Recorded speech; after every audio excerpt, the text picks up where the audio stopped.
አንድ ቆንጆ ጥያቄ ይጠይቅሽ። በቤቢ ሻወር፣ በክርስትና ወይም በልደት ወቅት የልጅሽን ጾታ ለማመልከት ሴት ስትሆን ፒንክ፣ ወንድ ሲሆን ደግሞ ሰማያዊ ተጠቅመሻል። ለምን?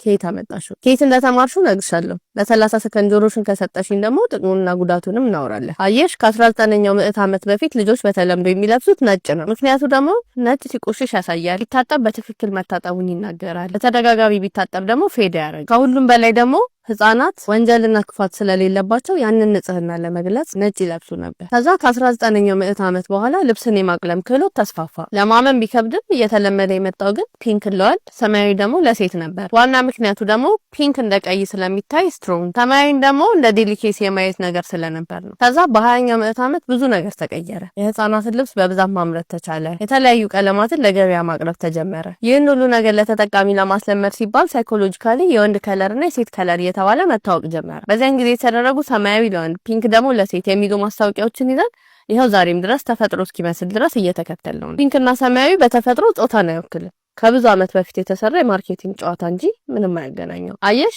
የልጅሽን ጾታ ለመግለጽ ፒንክ ወይም ሰማያዊ መጠቀምሽ ክፋት የለውም። ከዛ አልፈን ግን ፒንክ ለሴት ሰማያዊን ደግሞ ለወንድ ግዴታ በሚመስል መልኩ መጫን ግን አደጋለሁ። ልጆች ፈጽሞ የማይወዱትን ከለር ማስገደድ ትልቅ የሳይኮሎጂ ኢምፓክት አለው። ምቾት ይነሳቸዋል፣ ይደብራቸዋል፣ አቅም የማጣትና መቢስነት ይሰማቸዋል፣ ኮንፊደንስ ያጣሉ፣ ትኩረት ማድረግ ይሳናቸዋል። እንዲሁም ኔጌቲቭ በሆነ ሁኔታ ሙዳቸው ይለዋወጣል፣ ቀናቸውም ይረበሻል። በአጭሩ ምርጫውን ለልጅሽ ስጪ። ቀይ፣ ሰማያዊ፣ ፒንክ፣ ወይን ጠጅ፣ ቡኒ፣ አረንጓዴ፣ የፈለገውን ይምረጥ። የመረጠውን ደግሞ ይልበስ። የልጅሽን ከለር ምርጫ ለልጅሽ መስጠት በጣም ቀላል የሚመስል ግን እጅግ ትልቅ ሰብአዊነት እንዲገነቡ የምታበረታችበት አንዱ መንገድ ነው።